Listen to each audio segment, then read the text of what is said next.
Welcome back, everybody. I'm here instead of Karis, so some might say an upgrade, and some might say be disappointed in chat. But we have to make do with it. Heroes at School is still with us as well, and Yeah. we are casting We're casting the first semi-final of the day between AFK for Coco and Sloth Sanctuary.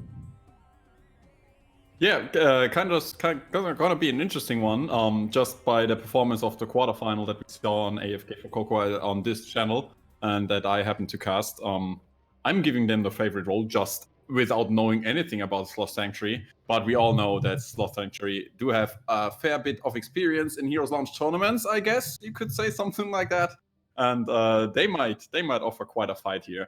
And it's gonna be maybe a more narrow one than the first quarterfinal. Yeah, absolutely. And I mean, the teams are pretty well recognized. We've got Poppin' Fresh for AFK for Coco, who has been writing the rigged series across the season, which most of us have probably read. And obviously on the other side, you've got pretty much most of the Heroes Lounge staff. But enough from us waffling on, because we've got a game. Yeah, and we ended up after the map draft on Tomb of the Spider Queen. Maybe we can talk later about that. So first pick is gonna be on the sides of Sloth Sanctuary here. And what do you think about Tomb of the Spider Queen here? I mean, it's a map that's not usually... It's not picked as often as, say, Shrines or something like that, right? But because rotations actually matter on this map. It's one of the few that do at the moment. But as long as you draft some nice wave clear in your 4-man, and then you're pretty set for the match. But you see Malfurion being banned out, and that's clearly a target ban. They've picked it 15 times on the side of AFK for Coco, and they've had 80% win rate as well. So yeah, I guess it makes a lot of sense, especially on that rotation. If you do have that set up for any stun, Malfurion with a great root follow-up and the general heal that he provides, just a continuous threat, especially even with Twilight Dream and team fights, he can be devastating if he's played well. And that seems to be the case for the side of AFK for Coco.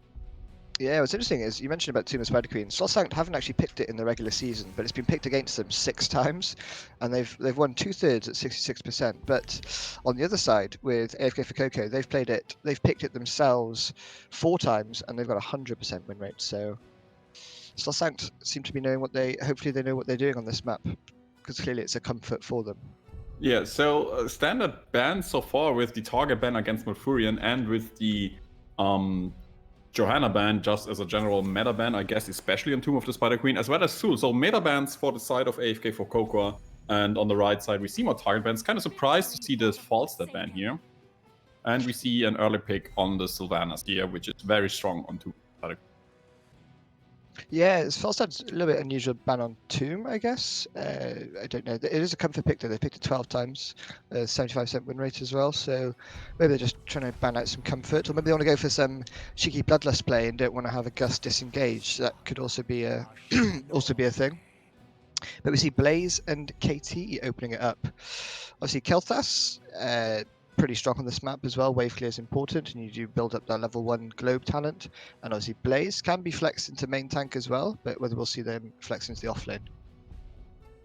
Yeah, it's gonna be interesting to see if they really stick with it. We know they favor Blaze a lot, so logical pick there. And Kalthas not even strong, not only strong by this wave clear, but especially since Tomb of the Spider Queen, you end up very often on very narrow paths, and Kalthas can be devastating in there. So yeah, very strong pick for Linux here on the side of AFK. And we see the answer with the ETC and the Rhaegar. Yeah, so I reckon this is the Bloodlust Rhaegar coming out, and that's why the Gust is banned. Because obviously you press on, the one thing that could be really annoying is just a Gust just to completely disengage, and it negates the whole ultimate and the comp idea. So I think that will be a Bloodlust kind of setup here. And we see Sonya being banned out. Again, that's a comfort pick for the side of Sloth Sank. They picked it 12 times, 75% win rate. And it's been banned against them 8 times in the regular season as well. So AFK for Coco clearly doing their homework here on the team. Yeah, and there we see the Thrall ban coming on. I guess it's more just a general off-lane ban and maybe like another interrupt for the ETC with the Sundering. I guess we're gonna see, of course, a mosh pit setup here, so they maybe take some of that off, but we will see some answers to that. Yeah, absolutely. We'll see how it goes. So what do you think about the rest of the draft? I mean, if you go for the Bloodlust setup, you really want to have more of an auto attack hero somehow in there. There's Rainer Gun, so what do you expect now? Yeah, I mean, we could pick up. Yeah, I was going to say it could be a grey main. Jaina as well, as you say, they may need some auto attack, but if you got Sylvanas and then perhaps what they might flex their offlane into as well. I'm not really sure on fully what they play. They do play grey main a lot, so whether we could see the grey main. And for offlane, I don't know what we'll get. Probably a Leoric or something like that, but it's going to be Gul'dan. And there's the Leo. So we see more for Sylvanas, maybe for the auto attack sustain stuff here, and Gul'dan being the mage here, but it's kind of a double mage setup, is it not? Like, I mean, I think a lot of Sylvanas damage coming in from spells, so you could call it some sort of double mage setup here. Potentially, yeah. I mean, it depends on how they build the Sylvanas as well. I mean, you can go sort of for that like magey burst build, but I think this will probably be sort of like Q, W, and then you can either go like E or W on 7 as well for this. But we do see Muradin, so it's going to be Blaze offlane. Now Leoric kind of cucks the Blaze, but obviously in this offlane you just kind of want to soak the lane and go from there. But for draft wise, I really like the draft of team number 2 here. Because obviously betting is just about to finish, so you can bet A for AFK for Coco or bet B for Sloth Sanctuary and get your points in now. Yeah, I mean, what would you go with? I mean, I like the reaction going for that heavy double front line now to the double mage there to maybe out sustain the fights there and go for the cooldowns in between that the mages do have. Do you still think they would go through with the Bloodlust Rhaegar here? I don't know. I just think it's something that I think they played it actually in the previous map, and banning out the Falstad kind of just, I don't know. I can just see some Bloodlust shenanigans coming out. I think it would. Yeah, I'd be curious to see, but hopefully we do see some difference. But I do like their draft a little bit better than AFK for Coco. Obviously, Reyna's pretty strong at the moment. It did get a slight nerf. Exterminator is obviously exceptionally strong at present, but I think we'll see 8 in the hole with this setup with Blaze, Stukov, Muradin, and Kel'Thas. So we just have to see how their rotations go and where we end up in the game. All right. So here it's game number 1 of the first semi-final of the Epic Cup, and it's gonna be between AFK for Coco and Sloth Sanctuary, and we're gonna start on the left in blue. AFK for Coco going in with Poppin' Fresh on Reyna. We have Linux on Kalthas, we have Yimmick on Muradin, Wraith is playing the Stukov, and we have Sloth on the Blaze. And in the right side for the Reds, we have Sylvanas played by Dentro, Gul'dan played by Pitta, Rhaegar played by Townial, ETC by Typhoon Hawk, and Leoric played by Paradox in the offlane. Okay, so if we have a quick look at the level 1 talents, I see no real surprise so far. Just Sylvanas holding the level 1 at the moment, so whether we see that Q or the stacking or overwhelming affliction. Oh, that's an interesting one. Yeah, it's not the most common. It's normally Q or W, but clearly they want to make it work. Because we do see a little bit of an engage here from the red team. Blade trying to go in, but Unstoppable being popped by Paradox, and he should be able to walk away. But Muradin actually goes back in. They want to try and get this kill here. Heavy commitment now. They need to secure this kill. They are going to fall behind in the top lane, and Paradox does fall down. Yeah, he actually falls down. Did not go for a Q heal because he didn't pick it on 1. I think that's the second talent that is not too commonly picked. Fealty unto death. You do see them a lot between minion waves, and on Tomb of the Spider Queen it makes some sense. Still kind of surprised by that. I think Fealty unto death is definitely the pick for this map in particular, just because you're fighting a lot in the lanes and such. So I'd probably pick Fealty as well myself. I think on this map.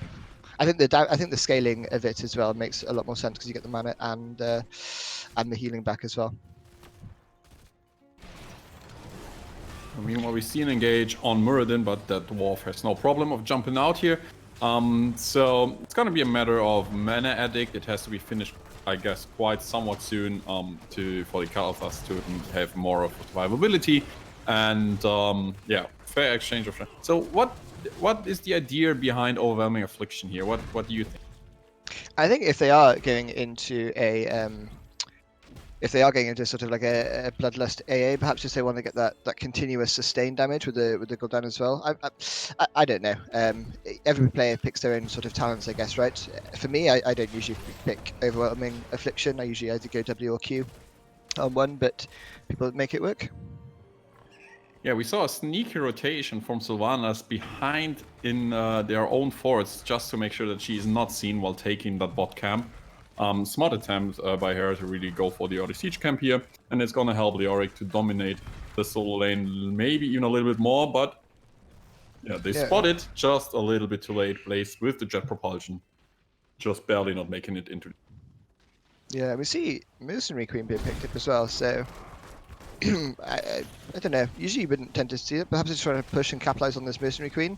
I mean, the higher rank you go, they tend to this talent tends to fall off quite a lot. But as long as if it goes uncontested at least here, and they are already getting value with it right now, so we'll have to see how it pays off later on in the game. Mid lane we just see the Gul'dan obviously being easily able to wave clear these lanes, and they're clearly getting the advantage at present, having to rotate 2 down to clear the bot lane. Yeah, so I think in general, you still think of the Bloodlust coming in here, and I agree, it would make some sense. It would make a lot of sense with Overwhelming Affliction. Still kind of surprised by a Gul'dan pick on top of that, because it does provide more that slow damage, at least until level 16. So you're not going for the blow up in seconds, so you rather go for a more sustained fight with the Gul'dan setup. At least that's what I recall it. But instead we still might see the Bloodlust coming in, which is going more towards the opposite here. Yeah, we just have to see what happens at level 10 and onwards. Now, I'm curious to see, once the Kel'Thas basically right now just needs to complete the quest. Once the quest is complete, they'll feel a little bit safer, you know, stepping up a little bit, because obviously the comp idea here is, I suppose, to slide, and then just that damage on top of it from the Gul'dan and Sylvanas here. So we see an attempt of paying in, and we're getting closer towards the point, or we are even beyond that, where both teams are able to get their first payment in. We see actually Rhaegar trying to time the Bruiser camp that they already did here. What do you think, like, how much is the first payment worth here on Tomb by the Queen? Is it the first payment that you actually really can benefit of and really snowball the whole game, or would you rather go for the second and third turn in, which could happen easily? It completely depends on the side of wave clear as well, because a lot of so one of the old school strategies was let them pay first and then defend it simply, and then try and capitalize on like a snowballing payment then. But equally so, if you pay first and manage to capitalize on like a good kill timing, if the enemy is caught out of position or something like that, then you can really snowball it yourself as well. So I think it all varies, and then there's each lane you can push, and it all has different strategies involved, right? Some people say push top because it's the boss lane, push mid because it opens up the map a little bit more, push bottom lane because it forces the solo lane to have an annoying time. So there's lots of stuff you can do, but the wave clear on the side of the red team, you already see it there. Top's pretty much cleared out. Mid, the blue team have to deal with their camp, so it pretty much negates mid now as they rotate down to clear it. But they do see a heavy commitment down to the bot lane to get Leoric, and Leoric falls. Yeah, that's not seen that rotation in time. Rather, even more, it's gonna be some push coming in with the 3/4 wave weaver that's still there. Good clearance of top and mid, but they're gonna get some damage down to the bot. But all in all, I think that's a fair first payment for the side of Sloth Sanctuary. I think they can live with that. Yeah, it's a pretty good defense really by Sloth Sanct at present. Obviously not a pay in now for the blue team, and we do see enough gems for the red team to hand in. They are trying to sneak this bottom camp again, I think. Blaze just scouting it out though, wising up this time to the Sylvanas shenanigans that we saw earlier on in the game.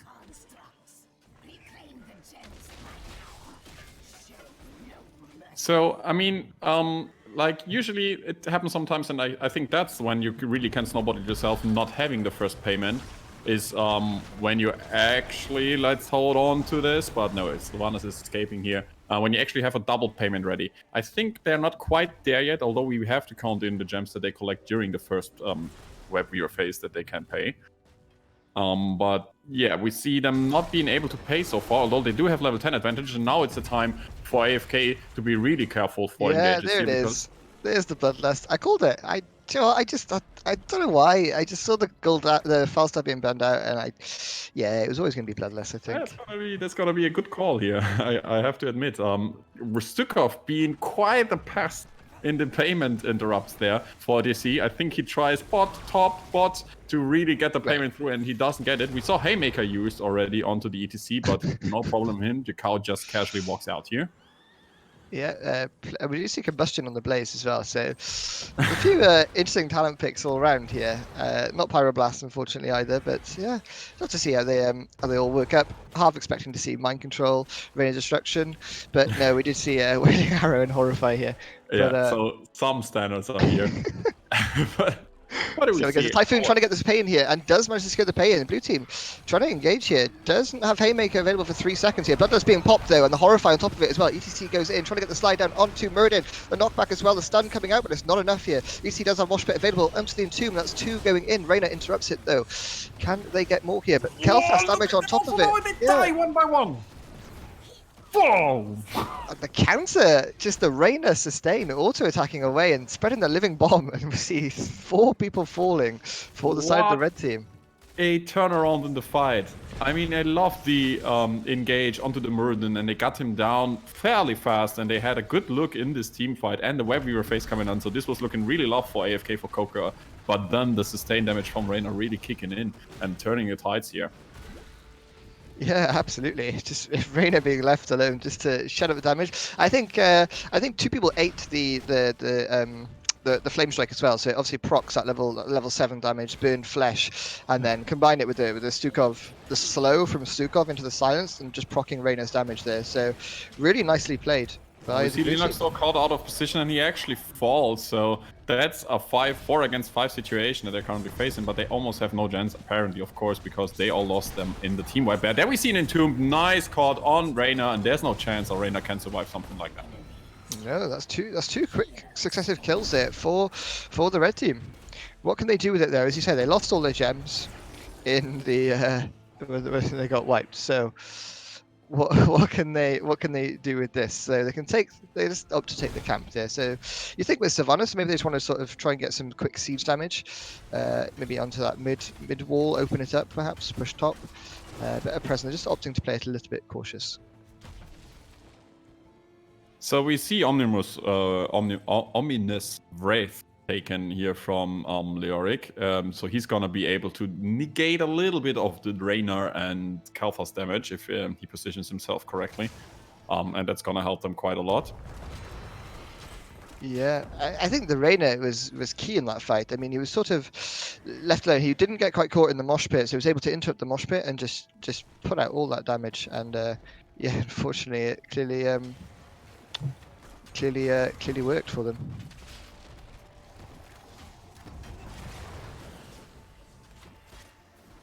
So interesting match so far for sure, and we see a Bruiser Camp coming in the middle, and that Spell Shield is going to help them a lot against the damage that they are facing, so it looks like they want to benefit from it, but let it go now. They do have enough for a payment, but they do not really attempt to do it and go through with it. Yeah, interestingly, Muradin did go Sledgehammer on 4. I didn't actually notice that. That's I mean, he gets it's able to stacks his baseline quest quicker, right? But I think Sledgehammer when you've got a KT and Radar. Oh, but we do see ETC being caught out here. Playmaker on top of it with the flailing snipe as well. But unfortunately, I think they may have just saved the ETC.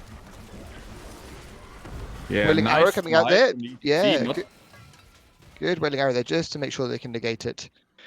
And I guess it was a cool move here from Typhoon, because some of the players, or many, would just, you know, panic and try to slide back towards your team, but it was a smart choice to slide towards the top there, and that's why the Fading Swipe did not get as much value as they maybe thought it would. Yeah, absolutely. But we do see the second pay-in going over to... Oh, the third pay-in, rather.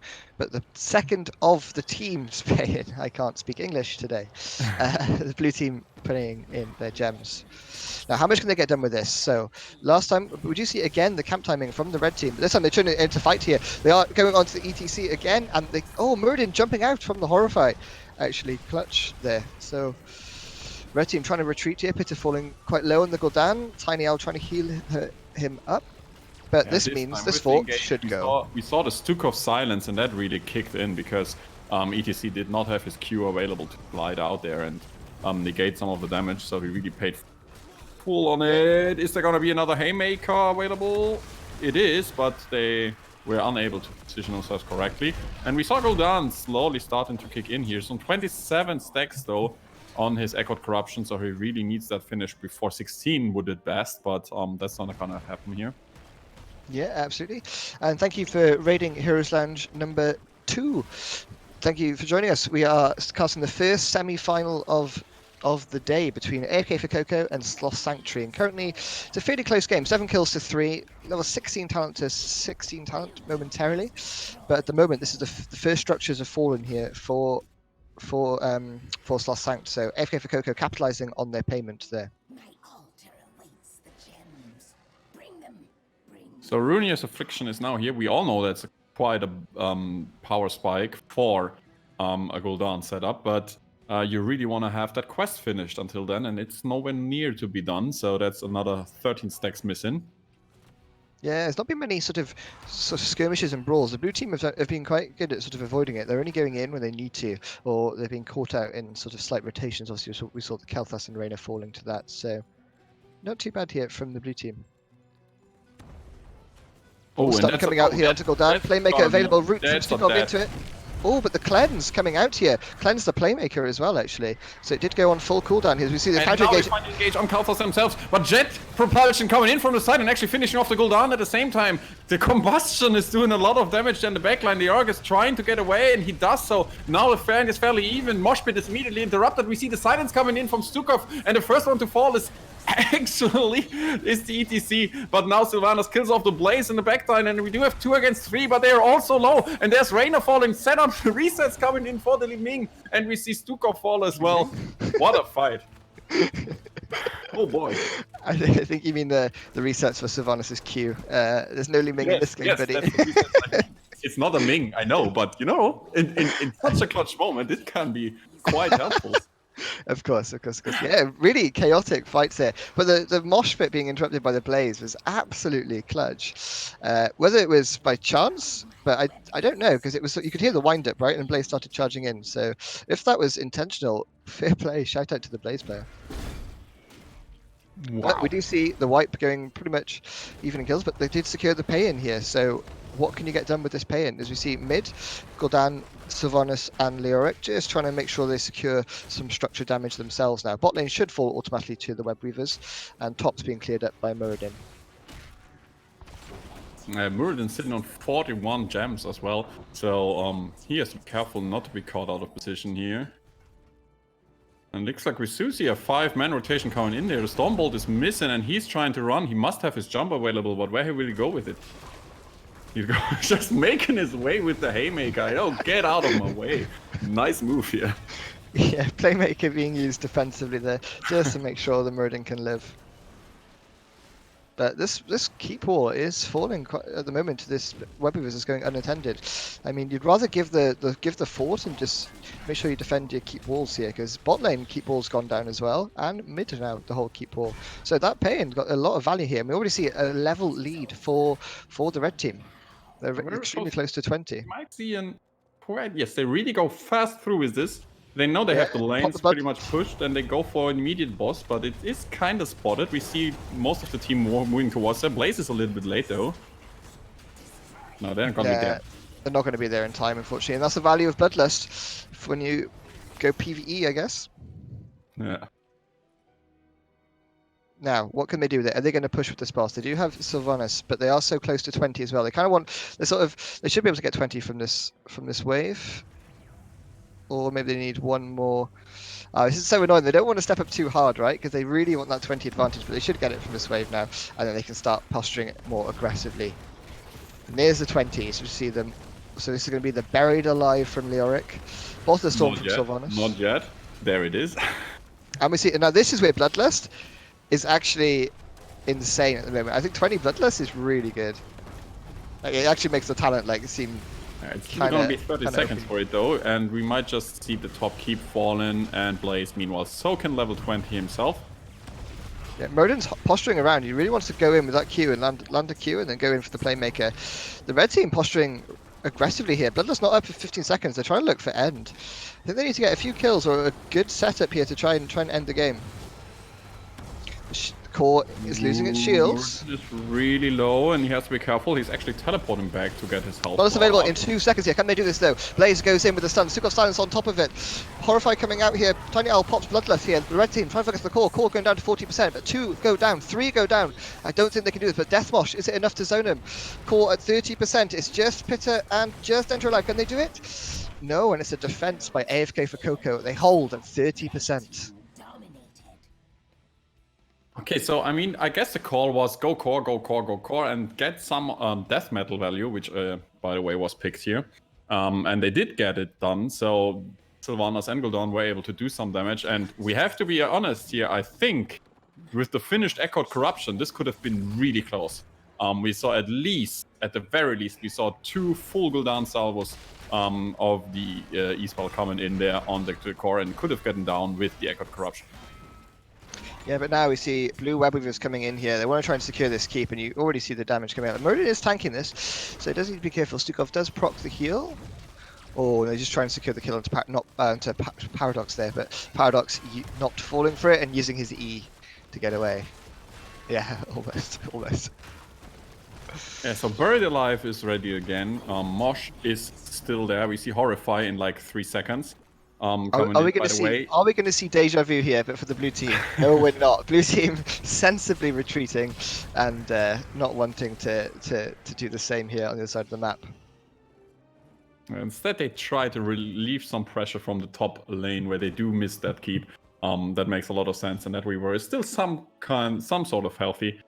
Still kind of afraid for them of the Buried Alive. We have the Mosh Pit available, and the Wailing Arrow is there as well, so they really have to be careful here.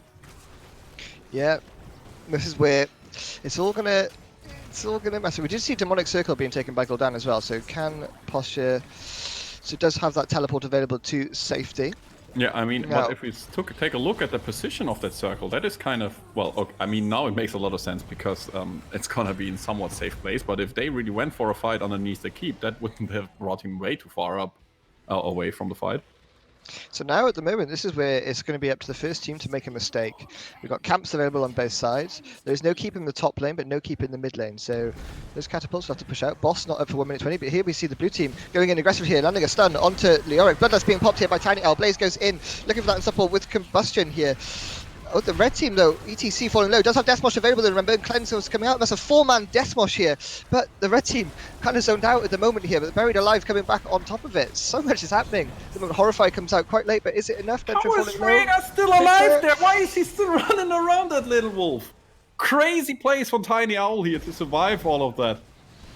And you have to be fair, I mean, we saw Gul'dan, which was probably a smart choice, immediately use Demonic Circle because he was likely to be targeted with the Playmaker.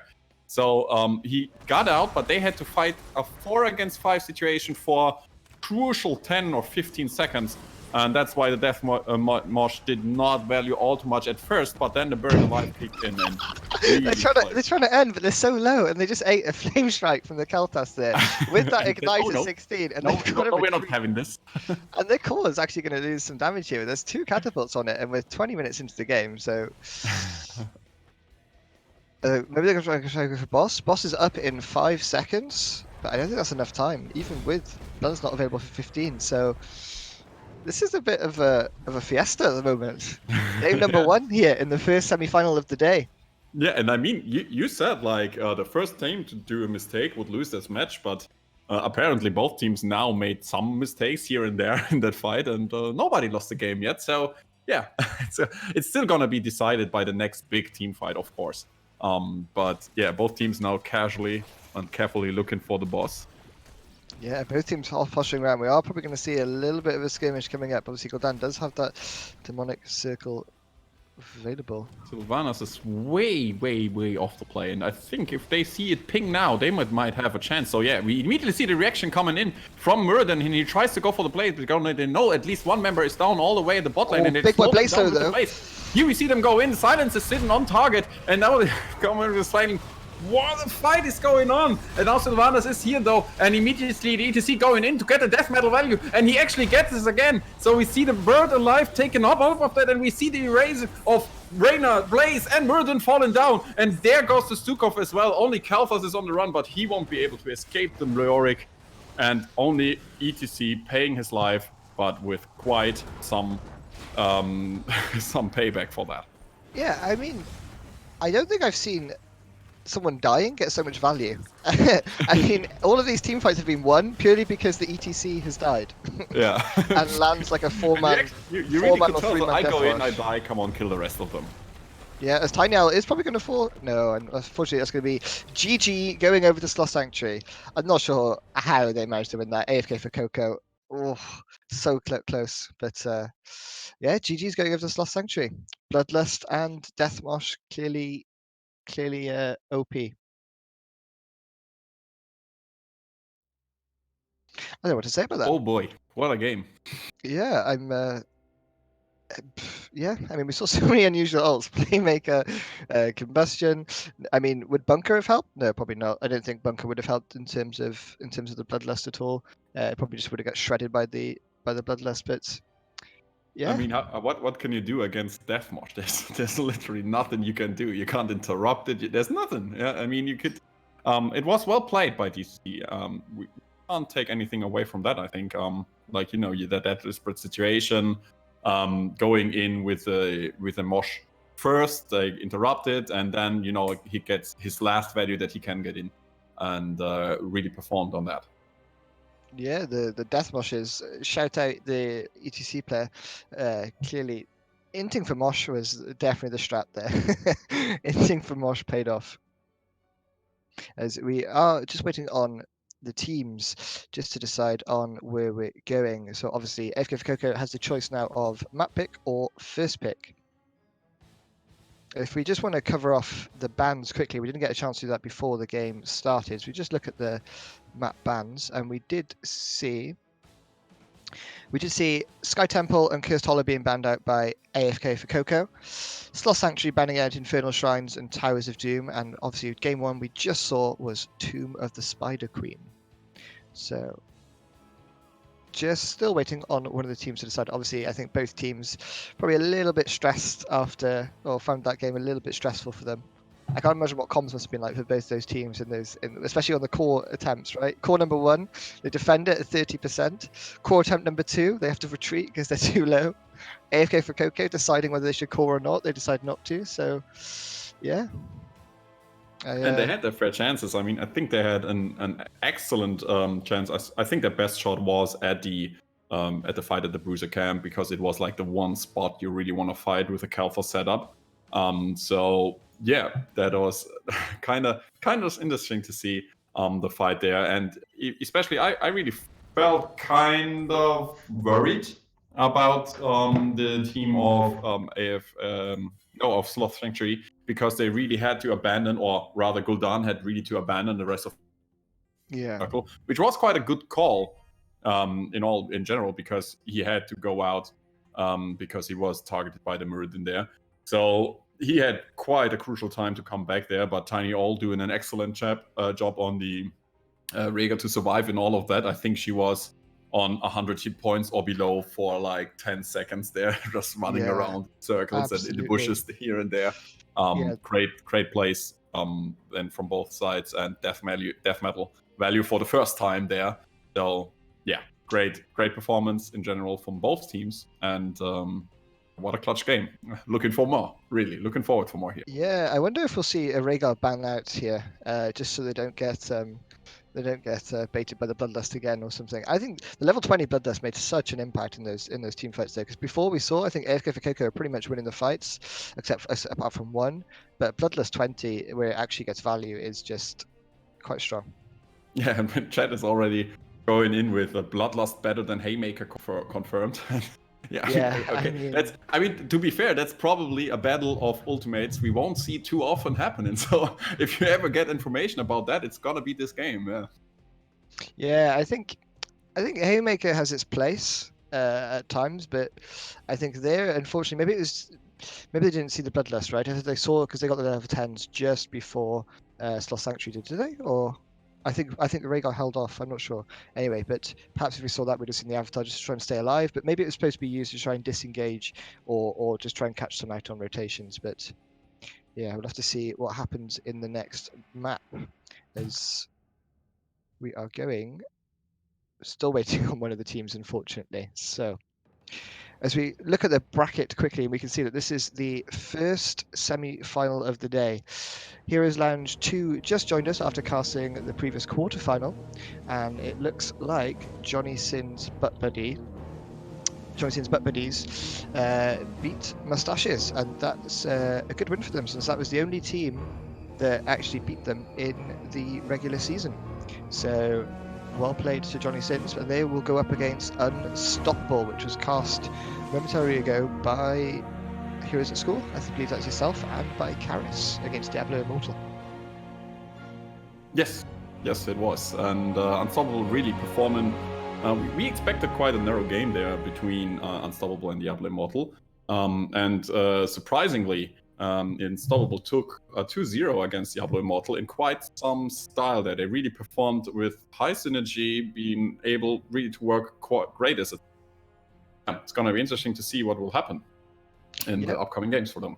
Yeah, but we do have a map available now, and we will be going to BOE, Battlefield of Eternity. Johnny Sin's Butt Buddies won that match 2-0 as well. So, yeah, really good play by them. So, Battlefield of Eternity, do you think we'll see the Rhaegar being banned out here in this map?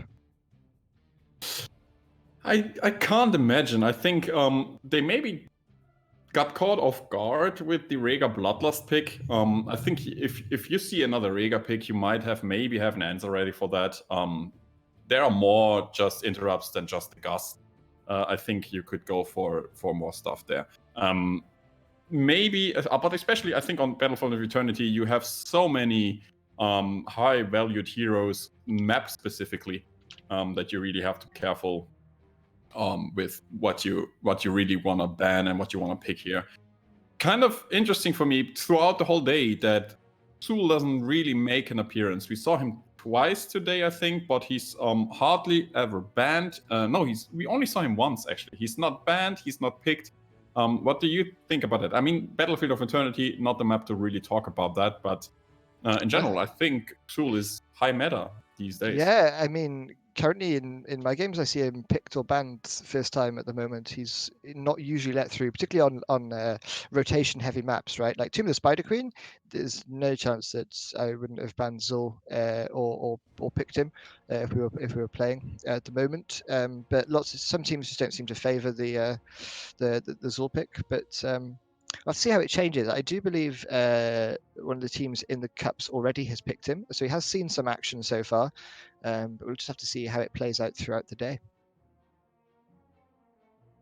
Yeah, so I guess we might see a high priority on Li Ming here. I think, like in general, it's very often underestimated how strong she is on Battlefield of Eternity, because you do have that open ways into the backline or into the enemy team. No minions usually around it during the team fights. You have that very high single target damage, which is what you really need for a good race here. So Li Ming will be prioritized a lot, I guess, on Battlefield of Eternity. Yeah, it looks like we might see some Greymane coming in. Yeah, I think Greymane will be. We have seen Sloth Sanctuary pick Greymane up 12 times, and we have seen them pick up Li Ming 6 times. So they do favour those two picks. On the other side, though, Chromie could make an appearance as well. Chromie is quite strong on this map, particularly since her rework, you get those 3 Sandblasts with the auto attacks as well onto the Immortal. And AFK Coco have picked it 7 times with a 85% 85% win rate. So we'll have to see. We'll have to see how that pays off. Okay, so yeah, what I mean, like, I think there are some other heroes as well which are really strong. I mean, sometimes we know that Alarak makes an appearance in Battlefield of Eternity because the telekinesis is just able to push an enemy into of the Immortal if you fight underneath your own. Garrosh, very strong with that, and easy access to enemies if he's positioned correctly. So that's more for general fighting setups. But I think in occurring to race, we will have maybe Avala, maybe Hanzo. We saw him once today doing really strong on the race. Tyrande, who offers quite a strong race ability with her trait. So yeah, all that stuff could happen here now. Yeah, absolutely. So, what will we see first pick? Do we think any bans on the side of the blue for the red team that will change from the first game? So, in the first game, I can't even remember what was banned out now. So there's me asking the I question. think they went for meta bans actually. Oh yeah, they banned Xul. Ha! I mean, or didn't they? I think AFK for Coco banned out the Zul. Yeah, they banned out the Xul. So yeah, I guess we're gonna see meta bans again for AFK. And on the right side, we see Sylvana's taken out. She's strong. Yeah, and AFK for Coco because they played themselves, didn't they? Yeah, but AFK for Coco have picked it 6 times with 100% win rate as well. So obviously, I think they both like to play it, and we did see Sloth was picked up in the second rotation last time round. So first rotation was it? No, second rotation. So we'll have to see how it gets picked up here. The Johanna ban again, not surprising there. Johanna will be one of the strongest tanks at the moment, and both teams seem to really value Johanna as well. So they're not willing to give that up. So they weren't willing to first pick it, but they're not willing to give it up. So we'll have to see what tanks they want to play here again. Muradin, actually on this map, the build that the Muradin player went last time, other than the Paymaker, actually gets value as well with Sledgehammer. Sledgehammer, a lot of values, of course. Yeah, on this one, 350% extra to monsters as well, so... I see that, but would you see Tyrande? Tyrande is banned, yeah, we spoke about it. Tyrande with that extra race that she can benefit from. So, yeah, follow-ups from stuns as well from the Tyrande, but yeah, not highest meta in support in general, but on BOE, worth thinking about it, and in this case, even worth banning, obviously. Yeah, it seems so. And obviously, if you get a team that favors it as well, or does pick it with compositions, it's still worth banning Comfort as well. That kind of surprises me here, but okay, Sonya's banned out. And we immediately see the reaction, so Xul is kind of meta, obviously. So Xul is immediately picked. Yeah, and there's the Zul pickup. So we'll have to see how the Zul will impact here throughout the game.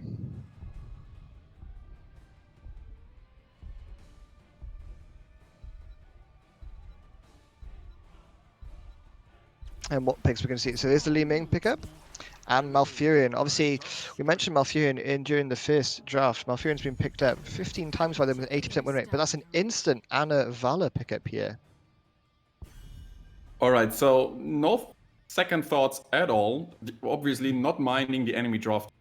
Clearly, like it looks like Sloth Sanctuary have their draft in mind and they really go through with it. So Ana and Vala coming in here. Kind of missing a mage still with that Ana, although we know Q-Build Vala could potentially be a nano boost target as well.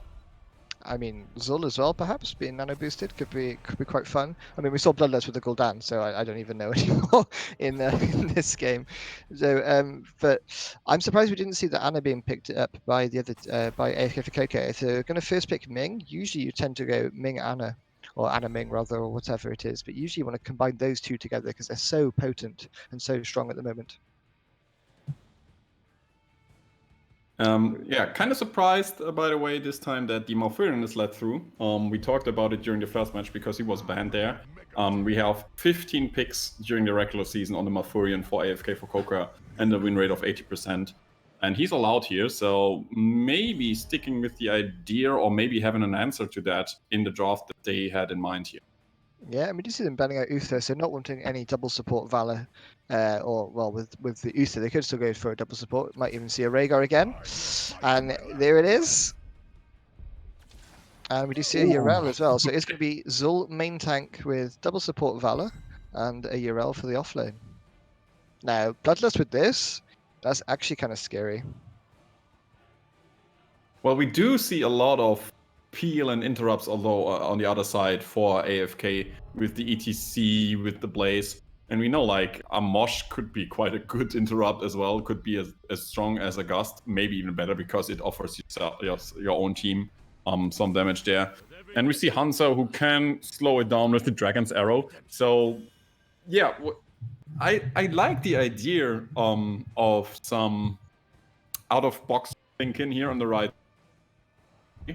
But in general, I think I would love to go with the left side. I would feel more comfortable here. So I guess we can expect another interesting and close game here. Yeah, I'll have to see how. Yeah, exactly. I think it'd be a close game regardless of the score. The first one was extremely back and forth. Just AFK for Coco slightly messing up in one team fight and obviously making the mistake of going into the death mosh twice, and that unfortunately did cost them the first map. So we'll have to see. Obviously, there's no death mosh to worry about now for AFK for Coco, but there could be death mosh to worry about if this game goes to level 20 for the red team. I mean, it's gonna be. If we see a level 20 game on BOE, I would be satisfied already. I mean, that's kind of rare enough, I think. Usually, it's one of the faster maps, not played all too long. Kind of surprised. I don't know. Like maybe from your experience, Xul main tank is that a thing? Like with double support, or did it just miss the last few weeks of meta? I mean, this is like an NA meta thing that came out in HTC, right? They pulled out the Xul main tank on Volskaya Foundry, I think, with double support. And then I think the EU sort of copied it for a while, so it's slowly coming back into meta since he's back. But anyway, game 2 between AFK for Coco and Sloth Sanctuary. On the left side in blue, we have Hanzo, played by Poppin Fresh, Li Ming, played by Linux, Malfurion by Raze, Blaze by Zesleaf, and ETC by Yimek. And on the right side, Sloth Sanctuary. Cheer it up for the Sloth with Typhoon Hawk on Xul. We have Dentro on Vala. We have Tiny Owl on Rega. We have Paradox playing the Irel. And we have Minty on Diana. Quick look at level 1 talents. Already tells you that this Vala is not going Q build. So it's going more the hyper carry build of Hop Pursuit, maybe the standard W build. We have to wait for that to kick in. We have the arrow build, simple geometry taken here for Hanzo, so they go on the race themselves. But there we see a first engage coming in on the Xul, but no problem. Look at him getting healed by this double support. Yeah, and the double support will be so impactful here. I mean, we do see contact healing coming out from Anna, so not going for the sort of the sleep builds come back really quite strong into meta at the moment. I hardly ever see the grenade build actually, so let's see how that plays out. But so far in both games, the talent picks have been a little bit unusual to an extent. So I don't know. I mean, I think it makes some sense to really go for that grenade build because it offers you benefits in the healing on the target. So if you have double support, you even get double value on that, on the grenade. So yeah, maybe buff the talent makes some sense there. Ooh, that was a close one. Yeah, as you see, Zul just the thing with Zul is he does run out of mana pretty quickly as well. Obviously, especially if you're using your root continuously.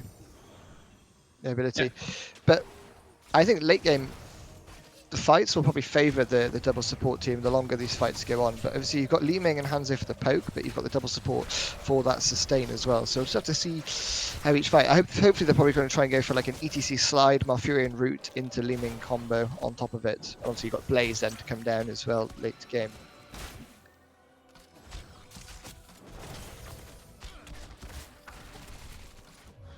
I mean, I think, are there any healing negating talents later on? I think Malfurion has something on around 13, isn't it? He's got a root at it's either 4 or 7. I can't think what it is, but it's ventral root, I think it is, where you just it negates enemy healing while they're caught in the root, or you go for the broccoli. And most people like broccoli because broccoli is fun. Yeah, just because out of a general rule, always go for broccoli, and I go with totally. Wow, so. First surprise to me. No, it's not. Sorry. I just thought we might see an AWP build Ming. I would be surprised by that. In the setup against the double support, the poke idea would not get me, but Triumvirate is kind of the standard go-to talent level 4 these days.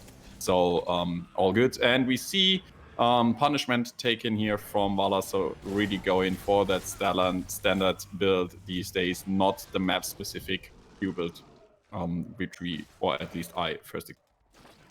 Yeah, usually, obviously, yeah. On this map, Q build's somewhat meta, but obviously, if you go for a double support hyper carry, then you could argue why they need to go W build for those team fights and for the damage, etc. And on the other side, we do see Q coming out from Hanzo. So we went W on 1 and then Q on 4. Usually, you tend to go the Q on 4 as well because it does bonus damage to the mercenary rather than go for the Close sort of call here for wave Ling, clear. who actually got caught out of position with the Bone Prison, but Blaze is there just in time, and now they find they engage themselves onto the Xul, and he is rooted from the Malfurion. The healing is actually negated, so he took that level talent on level 4, Strangling Vines, on the Malfurion, so no Broccoli here. I'm sorry for the Broccoli, but he's not gonna appear here. Yeah, no broccoli here. But we'll have to see, as we do see blue team just trying to poke around the Mortal here. Dentro falling quite low on the Valor, but obviously being able to heal with that double support here. And Popping Fresh getting caught out by the root. Blaze goes in for the stun. Unfortunately misses it, does pop Pyromaniac here. Dentro falling low again here. Can they get the kill? Ooh, now Xul is called out of position. He gets that healing negation through, and he's gonna try to survive, but he won't. So Xul is the first target to fall. And yeah, I mean, I think if you lose heroes, that's not the point of your whole team. And we see the lockdown against Vala, and now she's caught off her healers, so she's gonna fall there as well. And we have a double kill and the halftime in favor of AFK for Kokai. Yeah, the Sloth actually need to race this Immortal now just to try and get the shields down. Obviously, the first Immortal doesn't usually get too much here, but you just want to try and burn the shields down now. No point contesting it because you're not going to be in time. And there we are. This is going to be a fairly healthy Immortal, the first Immortal of the game going over to AFK for Coco. And obviously, we saw First Blood as well going over to them, so... And there we are, there's Calamity coming out from Ming. Oh, caught out the... Where's Tracy gonna go? Hawk, but he's gonna make his way out there. A nice catch on the rotation there here. But still not able to go through with it. And we see Calamity taken, by the way, which actually making a lot more sense. You really want to burst that target down if you catch one. So you don't give these double support a chance to hit it up. Yeah, absolutely. I mean, I'd hate to see it all built here. As we do see it again, ETC slide at Malfurion instantly with the root on top of it and the looming damage coming out on top. So hopefully they're trying to look for some more kills like that. Oh, ETC trying to get a slide into Val. ETC needs to be careful though, because if he slides in and Azul times his root like that, and there's cleanse coming out from Malfurion though, but every time Dentro steps up, Hanzo is just chunking him away with his auto attacks and Li Ming focusing him down as well onto that Valor.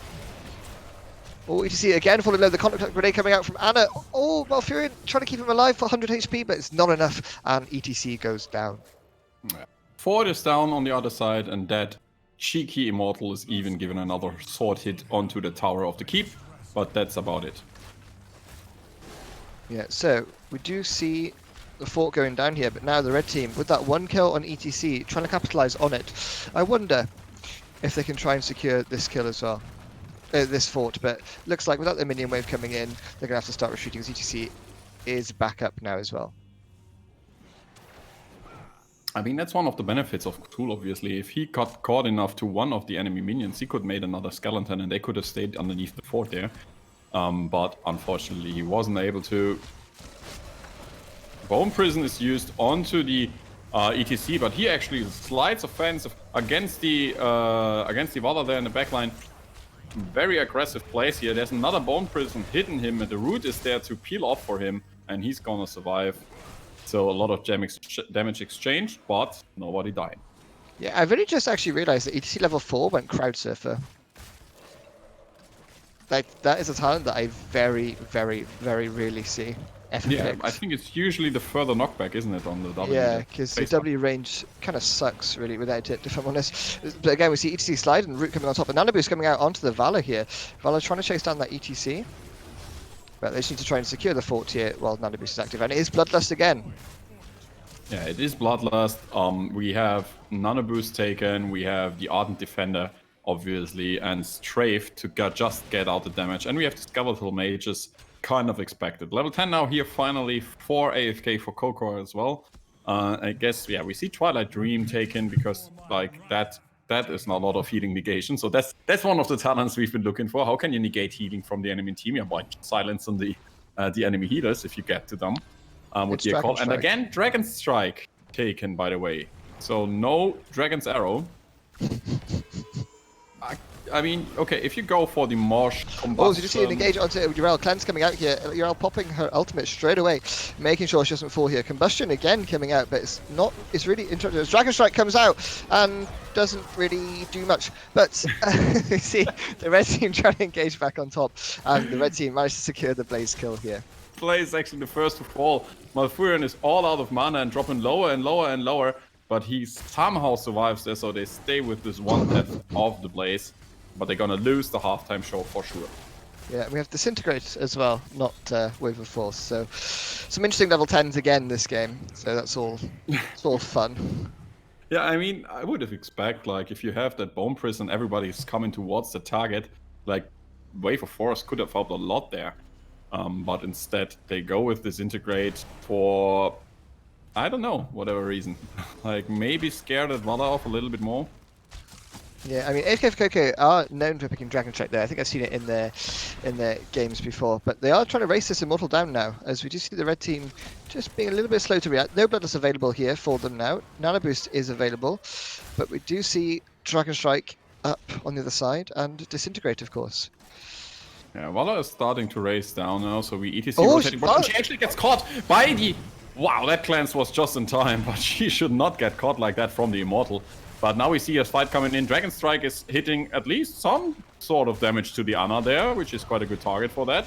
But now we see the re-engage coming in, but Blaze is coming in with the Jet Propulsion. Follow-up stun onto the Xul, and he's surviving somehow due to the double support that we see, but they gotta start dropping low on mana. Yes, both supports actually sitting down at half mana, so they really have to be careful. On the other side, we see Malf and Li Ming looking no way better on the mana scale, so they teleport back and try to come in here. Yeah, as we do see blue team just trying to defend around the Immortal, but they need to be careful here. Bloodlust being popped here. Combustion comes out. It is rooted though, and Urel just jumping away onto the Hanzo in the backline. Obviously, with that Bloodlust pops their talent here, and Blaze goes down.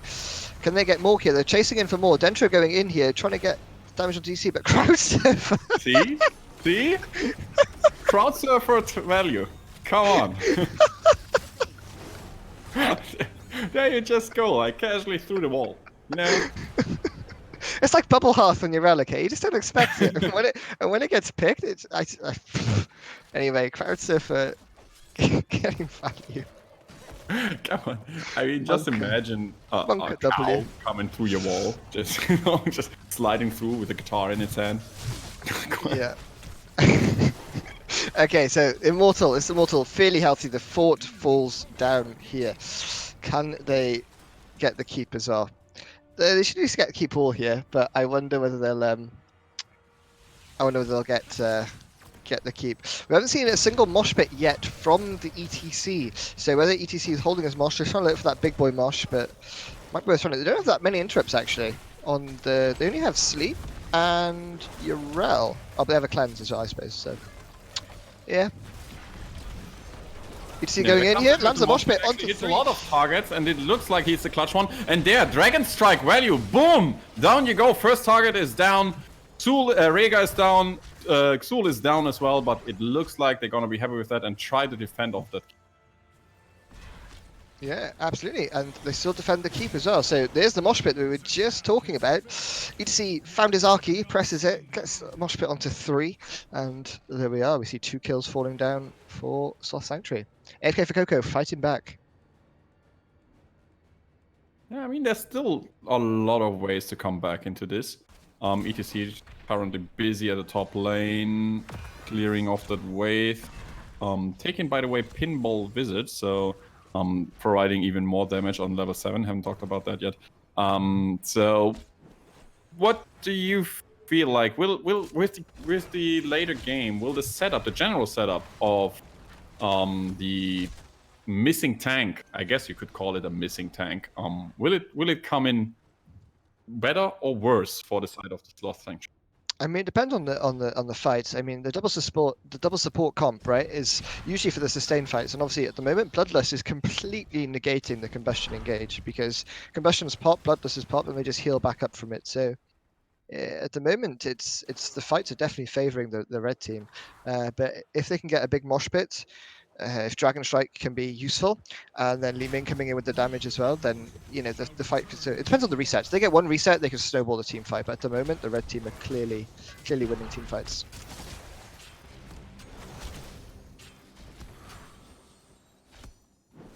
I see hard camp being started for the red team. Obviously, timing it with the Immortal here. And this is gonna go pretty fast towards a really already much damaged keep. So we might see maybe a quick fight, as we are currently still on even talents, but we're half a level from 16 away, so I guess we're gonna see them go for a fight. No AFK yet, exactly looking for that. And yeah, smart choice by Sloth Sanctuary to just go. Yeah, just trying to retreat here and play it a little bit safe. Obviously, they're close to 16, so I just want to make sure that they do get the 16 talent here. AFK Coco need to make something happen. But obviously, I don't want to engage too hard under the Immortal Li Ming poke coming out. Uriel hovering around, looking for that engage.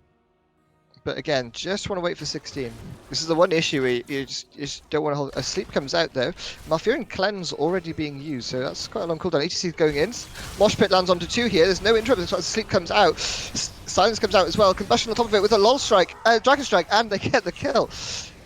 That's damage such, on top of it, going 2 resets. It looked like a little bit late.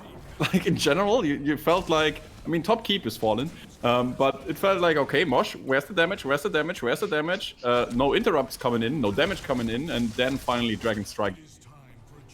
Yeah, Dragon Strike getting value there. Obviously, the sleep had just come out, so there was no Mosh interrupt then on the side of the red team. So really well played.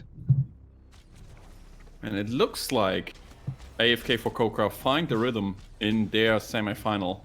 And they look to take the next Immortal, which will go in the top lane, which is actually not too bad for them. And we see some pings onto the Malfurion who got caught by an Immortal hit. I guess like that happens on any division. Yep, absolutely. So this Immortal pretty healthy again for the blue team as we see the blue team going out. Oh, Crowd Surfer, by the way. Oh no, man! Come on!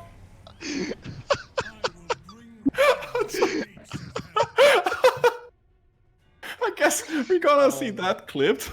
Oh dear God. And that's why you don't take Crowd Surfer. Crowd Surfer value? Question mark? Oh yeah, for the opponent team. Oh jeez Christ. Oh boy.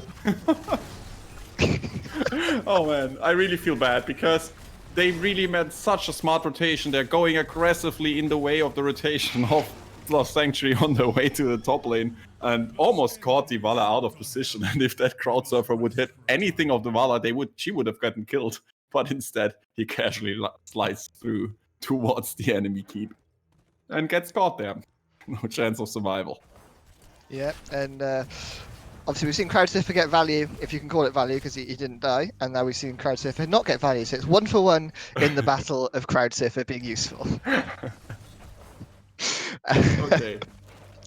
Okay, I mean, that's a harsh games. timing as well, because, well, they just go in. Now he wants to redeem himself. Oh, Mosh Pit coming out, though. And they get engaged onto the Rhaegar, and Rhaegar falls, and Xul falls immediately afterwards. So, ETC just coming back in. Oh, come on, I'm not finished with you. Dread Propulsion hit in another time, and there they go. 4 kills for nothing. Really, really AFK, apart from that one death of the cow, really back on track here. Yeah, EGC says, I'm sorry for pressing Q earlier. I'll press R and win us the team fight. Slides in and obviously lands that Mosh Pit. But this is the thing as well, they just got the lack of interrupts on the side of the red team is really hurting them with these Mosh Pits. Yeah, top lane is kind of looking dangerous. I guess we're gonna see Blaze taking care of. Yeah, 3 Katas building up, but Blaze coming back enough in time just to make sure they don't lose any damage here. Now, they are trying to secure this keep. They do have a mini-wave coming in, but Yrel, Anna, Zor, and Vala all spawning shortly, so they're deciding to give this up and opting to try and secure half-time instead. Both teams will opt for the hard camps, it looks like. Interesting to see. We see them go for this defensive position because, like, just after you had that momentum killer with the ETC, Death there immediately going aggressive in, and it looks like they're gonna do this again. They wait for the Blaze, who's gonna be here any second. And now he comes in. No follow-up mosh pit this time, though. Xul only is hit by it. There's the Bloodlust coming in. They kill the cow first. And now it looks like we're gonna see it the other way around. Dragon Strike is doing a lot of damage, but Blaze is the next to fall, and everybody else looks like he's gonna be surviving. But Furion is dead as well. And Li Ming and Hanzo are the lonely survivors here. And this is looking rough, and it looks like maybe we could call it game. Top lane is open. They could end. The top lane's open. There's only Li Ming and Hanzo, and they got double support. So perhaps they were just a little bit weary after the first game where they did get that 30%. Yeah. I mean, yeah, but kind of surprised still, nonetheless. So they go for the enemy camp, and they will have an easy access towards that bot keep where the Immortal will spawn. And they're gonna push the lanes first. They do have a fair amount of 20 seconds until the rest of the team of AFK is gonna be back. But you know, just from the feeling that we first had there, I think giving them another chance at a team fight, they could go for a wipe and then have an easy defense of the Immortal, and the game would still be open. But it's gonna look hard either way. Yeah, I mean, they had 50 seconds to end the game. 50 seconds of 3 people being dead. So it's an unusual call to take the Immortal and try and go for it this way. But as I said, maybe they're just a little bit insecure after the first game where they and didn't we get might wiped. even see for AFK with the top lane look low, like they go for it, and we would have maybe some death metal value as well. So they wanted to fight behind this Immortal here. The red team not really letting them though, stepping up with their Immortal, hugging the Immortal at present. EC again caught in there by the Immortal. Bloodlust being popped in. It is Bloodlust level 20 now. Mosh Pit coming out here. Only lands onto 1. Li Ming damage not quite focusing. Silence coming out as well. Silence is Urel, but Urel does have an ultimate in 5 seconds. And it's the cow that falls, and there's no Death Mosh to secure them here. So it's looking more, and the red team kill the Blaze as well. And that looks more and more like it's going to be GG with the Immortal still healthy, going onto the core here. Sloth and Sanctuary. Hanzo fallen as well there, yeah. Yeah, Sloth Sanctuary winning this 2-0 with some unusual and slightly questionable picks, but obviously we saw some. It's working for them. Yeah, well, I mean, we obviously saw the flaws of this draft as well, but like I think in general they just performed better in the 2 games, and but you have like to really credit the double supports that we saw there. They did an amazing job of keeping everybody alive, apart from the 2 or the very few mosh pit fights and mosh pit engages that we saw there. So great job on the side of Sloth Sanctuary winning the series here. Yeah, and Sloth Sanctuary are now the first team through to the grand final, which will be on this channel right after we cast the next semi-final. And we'll be going in to cast Unstoppable v Johnny Sins. Yeah, you surely will do that. I myself won't. So it's time for me to say goodbye to everyone here. Loved to cast this series earlier with Karis and now with you, Aviator. And you will have quite some fun. I gotta check up with the staff if we actually go for a short break to set up everything. I expect we do. Won't we? Okay, so we will go for a short break here. So that gives me time to say goodbye to you. And you have a great evening and enjoy the rest of the Epic Cup. And I'm going to be really, really excited to see who's going to win it. Last shout out to you, Aviator. What are you going to say who's going to win it? I'm a little bit... I don't know. I think Johnny Sins look extremely strong in the next map. So we'll have to see how they play. But currently looking between those 2 teams... I caught a little bit of Johnny Sins' first match, and they fought really, really clean, decisive, and they used Genji to great effect. So we'll just have to see how it goes. But as we are just going to go for a 2-minute break, we'll be right back after this on this channel. Don't go anywhere.